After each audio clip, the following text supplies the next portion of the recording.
Yay! One of my most popular videos is outdated to the public. Yay! And the reason for me saying outdated to the public and not outdated just in general is because if you made Owl House or make Owl House content, you'll still find the video relatable.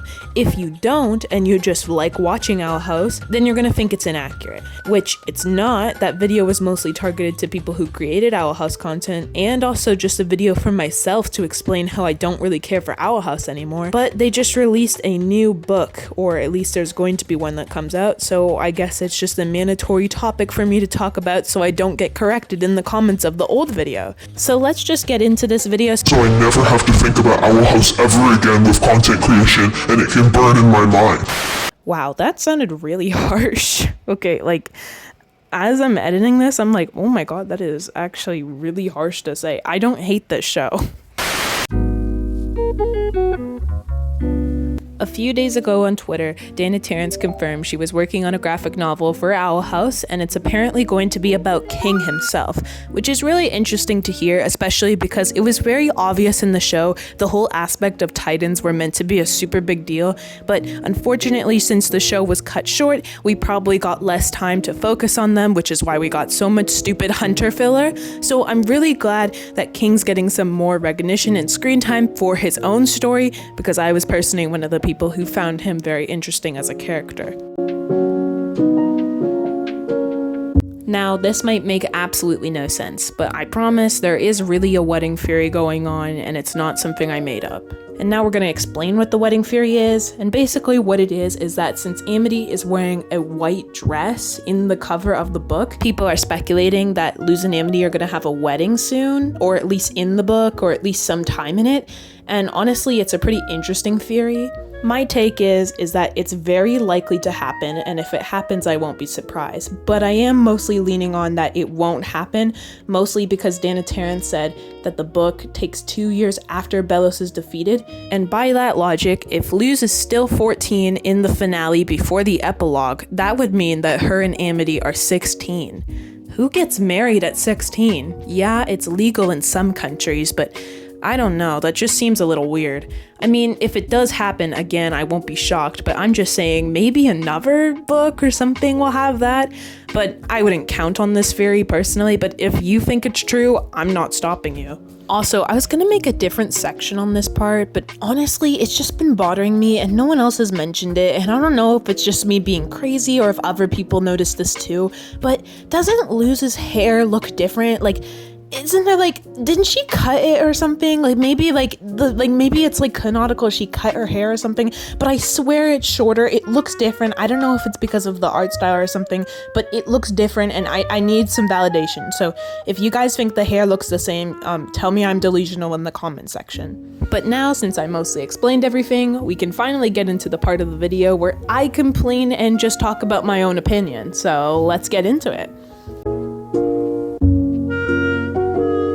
I'm honestly just really confused how this is all happening, especially at the beginning of the year. It's just really weird and it just doesn't make any sense, because I thought Dana Terrence was busy with her own show for Glitch, which is the Knights of Guinevere show, and I haven't watched it, so I don't have an opinion on it. But my thing is that the show got greenlit, I'm pretty sure, unless if my research is wrong, the same day that the Owl House graphic novel got shown.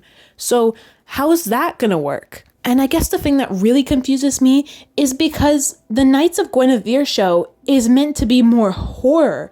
It's meant to be like Owl House if it was more horror based and it was just more creative freedom, because Glitch doesn't do anything to affect the shows. It's if it's allowed on YouTube, then you can make it into your show. Especially because she said on Twitter that she didn't want to just be known as the Owl House girl. It's giving...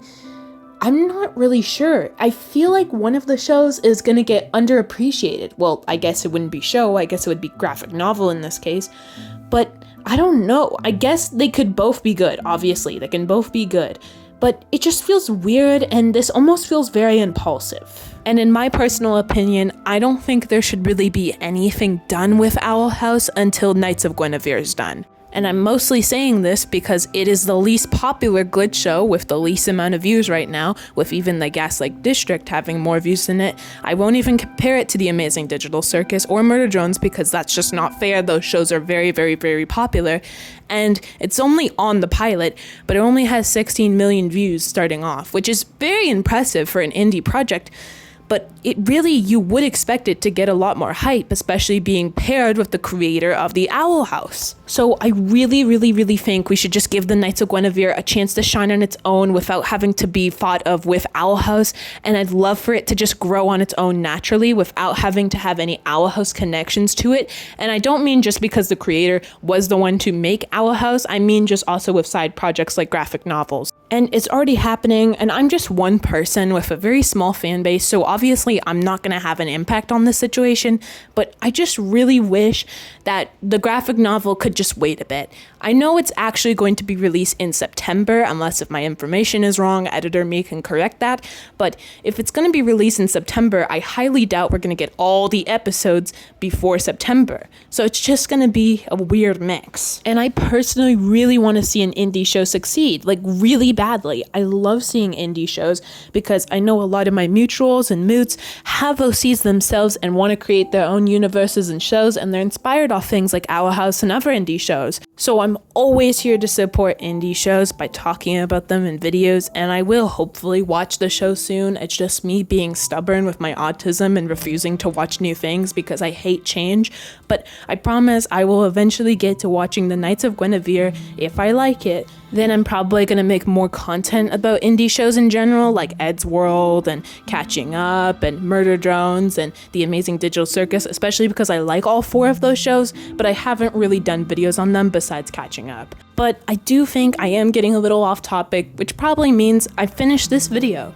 So I think it's time to wrap it up. So if you enjoyed this video or you like my content or personality, you should check out my other content, and if it intrigues you, you should definitely subscribe. And if you're already subscribed, maybe share this video with someone you know who really likes Owl House or indie shows in general, and you should just share this video because if you clearly liked it enough to subscribe, then you might as well share something you like with other people. But I think we've had enough Fruit Loops today, so I'll see you in the next one, Fruity Loopers.